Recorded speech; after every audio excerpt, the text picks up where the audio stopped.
Hello, everyone. Welcome back. If you are tuning in for the first time, nice to have you. We're going to get started in approximately a minute and a half. You want to go ahead in the description of the YouTube channel. You might have to click show more, but there are two links, one to the prompt we've been working with all week, and then the second is to some handouts that might be helpful for you, and we'll have our practice built in. If you are accessing those two documents, don't feel like you need to request access. You can either make a copy or you can download it, or maybe you just have it pulled up as a reference and you take notes on your own paper. So no need to request access. You can always make a copy or download it, and we'll get started in about a minute.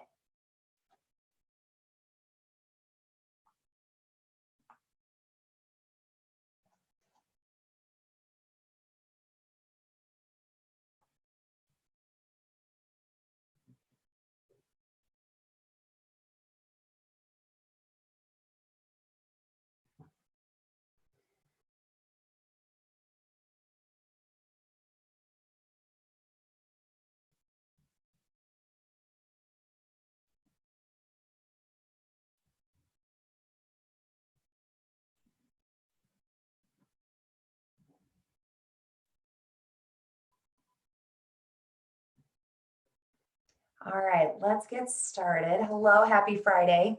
I'm experiencing e-learning with my students. So at this point, I feel like every day feels the same, but still, happy Friday. Thanks for tuning in. We're going to continue our discussion about how an argument demonstrates understanding of an audience's beliefs, values, or needs. Again, my name is Emily Velitis. I'm an AP English language teacher at Naperville North High School, and I'm excited to share a little bit more with you about writing today. That's going to be our focus. But before we get started, just a quick review of what we did yesterday. So if you didn't watch yesterday, you can go back and view it later. But I'll also try to give you kind of like, again, the Spark Notes version of what you need to know, a condensed version of yesterday's lesson, so you're still able to move forward with what we do today. Yesterday, we looked at 4 examples from a passage from a letter that Abigail Adams wrote to her son, John Quincy Adams. And we were really looking to try to understand more about the writer's choices regarding diction specifically influence how the writer is perceived by an audience. It may influence the degree to which an audience accepts that argument. We were really trying to focus on understanding the nuances of each example, so then we could, as you see here on the bottom right, explore the significance or relevance of the writer's rhetorical choices given the rhetorical situation. This has been a tricky lesson for me to put together virtually. If you were students in my classroom, I would probably start class by dividing you guys up into groups and saying, okay, on the board, I'm going to write example 1, 2, 3, 4, and I want you to send a representative up to the board to write down the writer, the audience, and the purpose. And we just kind of have it displayed throughout the whole lesson so students could reference it. If you were here yesterday, I hope you already have your notes. If not, you might want to jot these down. And again, try to pretend that it is your board for the day. Your whiteboard. So we looked at 3 together. The first was the examination of the quote that as he is traveling, as John Quincy Adams is traveling, she notes that you've been favored with superior advantages under the instructive eye of a tender parent. We kind of analyzed that and came up with some conclusions like we see that she values that he's been given additional guidance, that she cares for him, that he as an audience member, he's experiencing that privilege, but having that kind of acknowledgement almost from his mother provokes some confidence in him and helps him to see that he needs some of these difficulties. He needs to face some of these challenges. We then continued with that excerpt and focused on the quotation that nothing is wanting with you but attention, diligence, and steady application, specifically addressing that wanting in this case means lacking. So nothing is lacking with you other than attention, diligence, and steady application. So that she trusts him, she believes he's capable, she knows that he has a lot of great traits. But what we learn about him is that he just needs to focus a little bit more. And then again, that kind of promotes a sense of security with him. It might be persuasive to him because it makes him feel like, I've got this, I have the traits I need. and that these challenges will help me to reach my potential. Then the last example that we looked at together was focusing on how vigorous minds are formed in contending with difficulties. That all of history will convince you of this, that wisdom and penetration are the fruit of experience. We looked at what that word fruit meant. And then as we were studying, we came up with some ideas that it creates a positive attitude in both him, because it's reflecting of her, so that she values that positive attitude and she's hopeful for his future, which would reassure him and in turn make him more optimistic and to know that these difficulties will do something good for him. Then the homework for last night was to take the fourth example and work on that on your own, answering these three questions about the writer's values, beliefs, or needs, the audience's, and why that may or may not be persuasive. And then what is the purpose? How does it relate to the writer's purpose or contribute to it?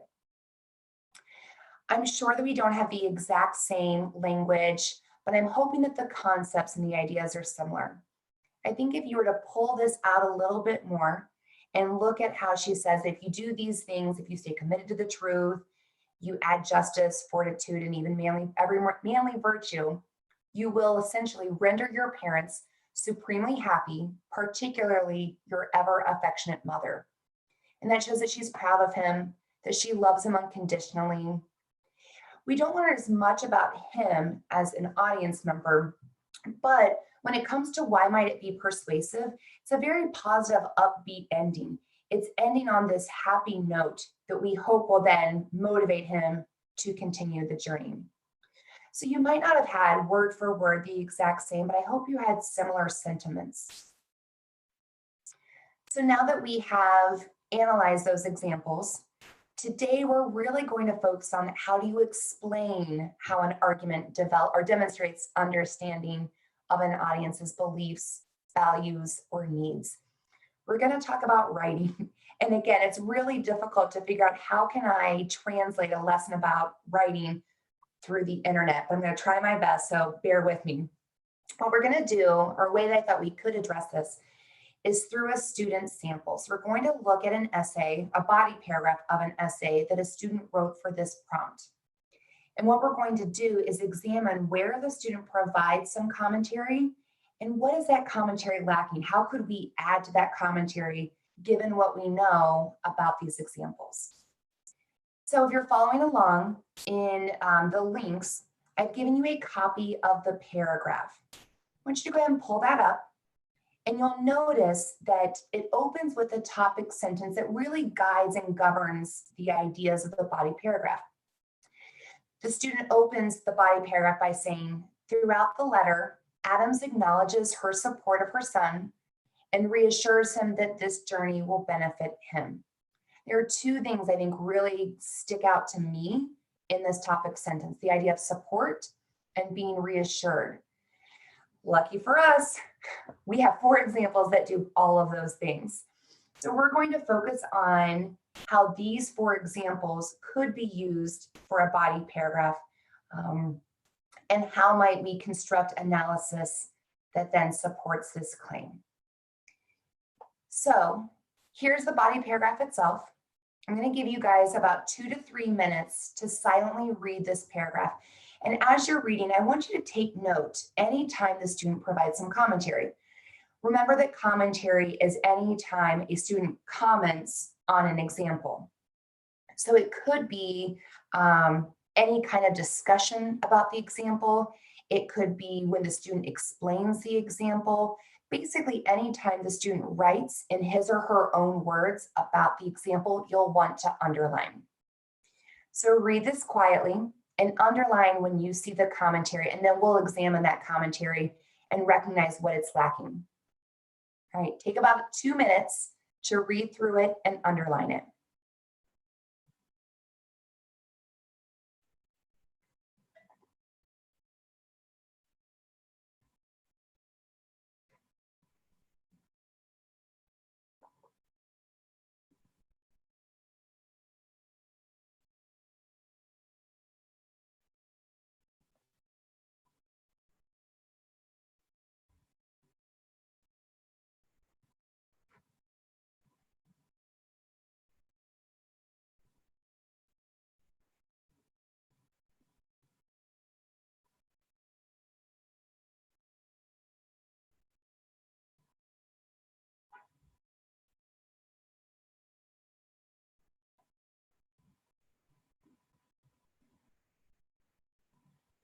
Take about one more minute, and again, underline anytime you see the student is commenting in some capacity about the example.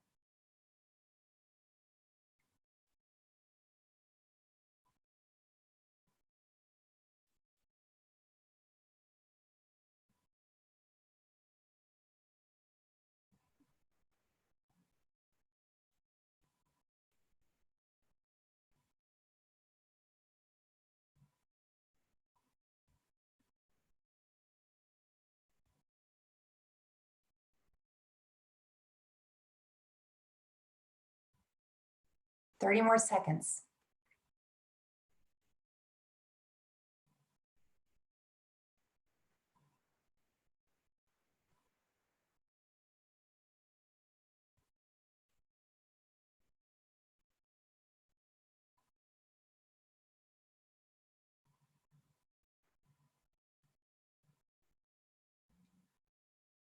All right, here's what I annotated or what I underlined of the student sample. There we go. And as of right now, it's actually pretty good. I think that this body paragraph is pretty nice, especially when you're looking at the amount of evidence. The fact that the student has 4 examples is really pretty impressive. I tend to tell my students to stick to 2 to 3 and really work them well, but for today's purposes, we're going to look at all 4. So I do think that realistically, your body paragraphs won't have as many examples. And then again, just keep that in mind for today's lesson, that we're really trying to focus on getting some practice with each other before you move into your homework for the night. So again, it's pretty good, especially in terms of evidence. The student provides commentary on each example, but you'll notice that it's really just about 1 sentence per example. The paragraph itself, it's a little listy, it's a little choppy, that it follows like a fairly repetitive structure of example analysis, example analysis. So what we're going to do is think about each example and add some commentary to it to make it a richer look at the passage and the examples, especially in order to earn that sophistication point. That the paragraph is looking pretty good for evidence and commentary, but the quality of the commentary needs to be enhanced in order to get that sophistication point. What's tricky for me as your online teacher is that I know that you have had almost an entire year with your teacher, and your teacher has probably given you a lot of advice about how to write commentary.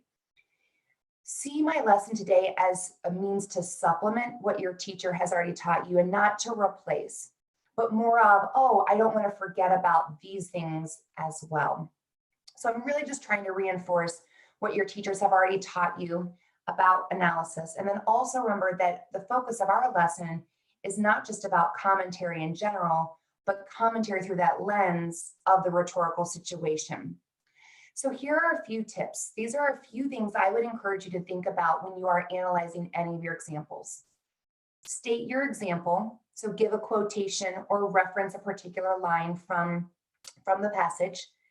Explain it a little bit, transition out of your quotation, explain it to your reader. That might be paraphrasing what was said in the quote, kind of like a low-level summary of what's in the quote, or it might be highlighting to your reader what you want him or her to focus on in that particular quote. And then the next 3 are what's really addressing the rhetorical situation. When you take your example, make sure you're analyzing for what does it suggest about the values, beliefs, or needs of our writer, of our audience, and then ultimately, why is that persuasive to the audience based on those values, beliefs, and needs? And I will say it's that 5th one that my students really struggle with, that they can take an example, they can break it down, they can talk about the example, but if they're not getting to why is it persuasive, then they're ultimately not examining the rhetorical function of the example. And let me give you a few other suggestions here. This isn't to say that you need 1 sentence for your example, 1 to explain, 1 for the writer and audience and why it's persuasive. It doesn't mean 5 sentences per example. In fact, you might find that 1 sentence addresses tip 4 and 5 by itself. You might find that based on the example, you need to have 2 sentences about the writer. So see this more like a checklist than it is a structure or a guide that you must do these in this order in one sentence each. And that this will help you to ultimately explain the significance or relevance of the writer's rhetorical choices given the rhetorical situation. That's a lot of rhetoric in one sentence. Okay, so let's start to look at the examples themselves. The first example, the student wrote, she states that while traveling, he has been favored with superior advantages under the instructive eye of a tender parent, lines 22 to 23. The commentary comes in with, Adams reminds him that he has been given certain privileges during his journey. Yesterday, when we analyzed this example, we came up with more, the additional guidance, the care, the confidence, and that these challenges were needed. And those things are lacking right now in this commentary. When you look at this example, this excerpt as a whole, and you think about those tips, which of these do you see that the student is achieving through his or her writing at this point?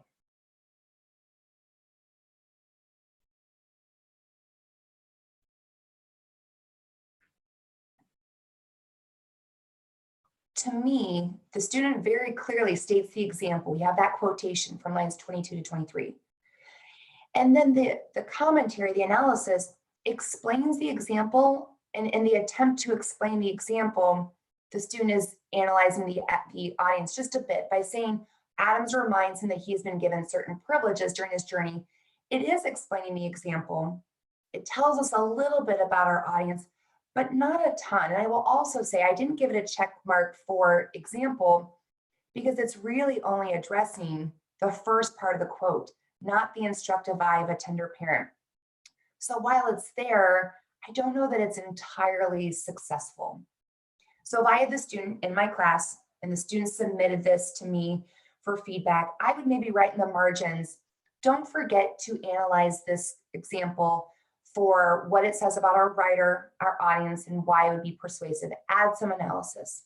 I would also say to the student, don't forget about this part and probably put a star next to instructive eye of a tender parent. So the student knows to revise, that's what I need to add. Here's what the body paragraph actually had, a lot more analysis. I was just tricking you before and pulled some of it away, I deleted it. So here's what the student actually wrote. She states that while traveling, he has been favored with superior advantages under the instructive eye of a tender parent, lines 22 to 23. Adams reminds him that he has been given certain privileges during this journey. The student then added, this molding comes from a place of love and hopefulness for his future. By describing his father as, quote, instructive and, quote, tender, she is calling attention to the guidance and support that has surrounded him during his journey.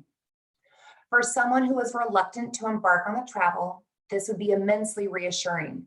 This causes her son to feel more confident in the struggles he encounters because he knows that his father is taking care of him. This captures our annotations yesterday so much more than what the original paragraph had. That if we were to look at those tips, the student still has stating the example, but the explanation is increased by having the instructive and tender portions in. We learn more about the writer, that it's coming from a place of love, of guidance and support.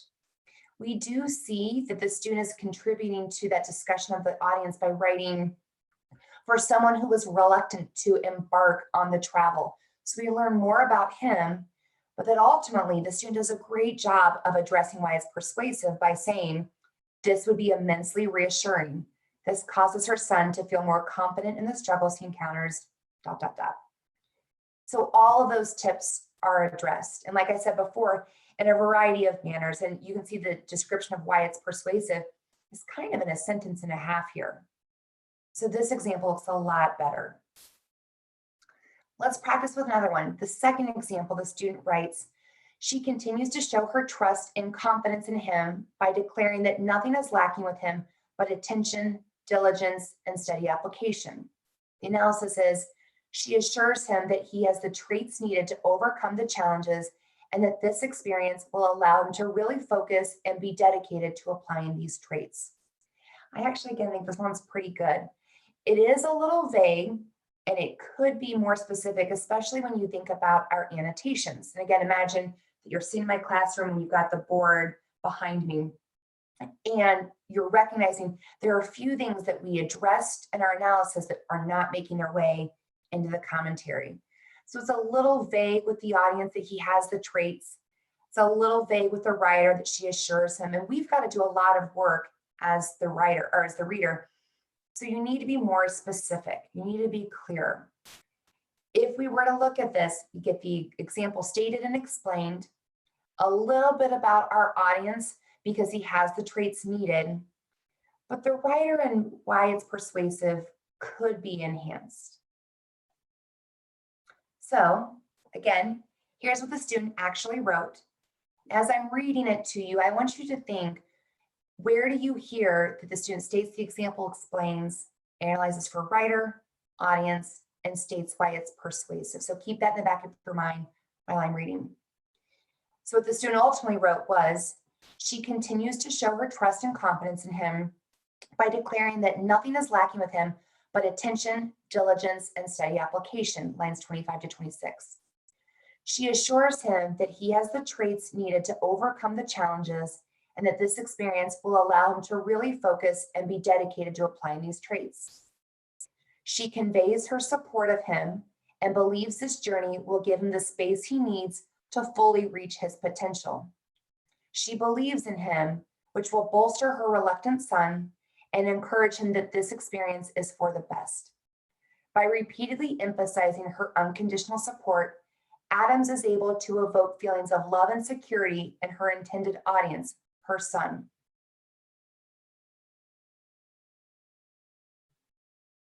I'm hoping you all agree that the student now addressed each of those elements, that we learn about the writer, that she has this unconditional support and love for her son. It shows how it's persuasive because the student writes, will give him the space he needs to fully reach his potential. The student addresses it with, which will bolster her reluctant son and encourage him that this experience is for the best. And then again, by referencing bolster her reluctant son, we're still learning about him too. So this is a great way to add that commentary. Okay, so for the third example, I'm now going to ask you guys to do the writing. I think that this is maybe one of the worst pieces of commentary that the student had. The student writes, another way she provides her support is when she spins the negativity of the challenges in a positive light by reminding him that, quote, wisdom and penetration are the fruit of experience, lines 35 through 36. The only thing the student really says is a fruit connotes growth and sustenance, which is positive. When you think about our notes, a lot is lacking. We had a lot more to say about this example than just describing what a fruit is. And when you think about those tips, we really don't have much. We have stating the example, a very vague description of the example, and then nothing about writer, audience, or why it's persuasive. So on your handout, you'll see that you have space to write some analysis in. I'm going to encourage you to write 2 to 3 sentences of commentary. You can use our annotations from yesterday's class, which are featured in the bottom right-hand corner. And remember that you could combine all of these things into 2 sentences if you'd like. I think it's kind of tough to do in one. So you might need 2 to 3 sentences. I'm going to give you guys about 5 minutes to write in some analysis that addresses the writer, the audience, and why it's persuasive. And feel free to use our notes if that's helpful. So let's take about 5 minutes, and then I'll show you what the student actually wrote.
Take about 2 to 3 more minutes.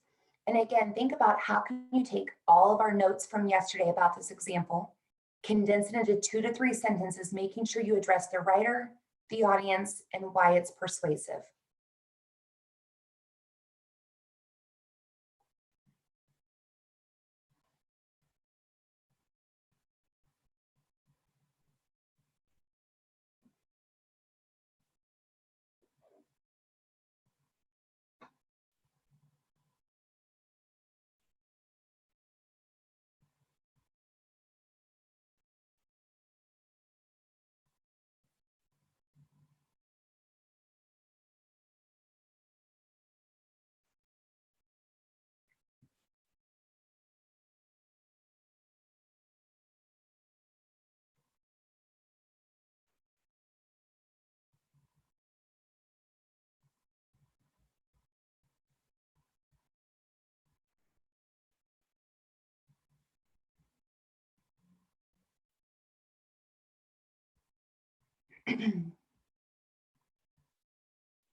About 1 more minute.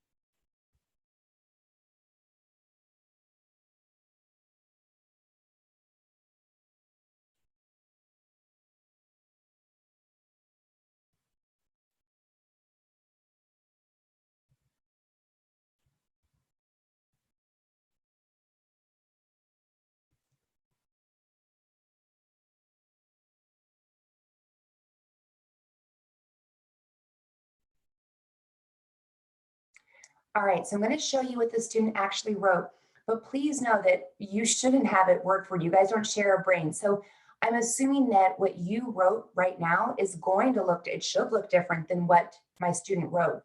However, try to think more about the concepts and the ideas, not the words or the construction, but more of, did the student address similar things that you did? And hopefully, if you pulled from the notes that we took yesterday, you will see some similarities. So the student actually wrote,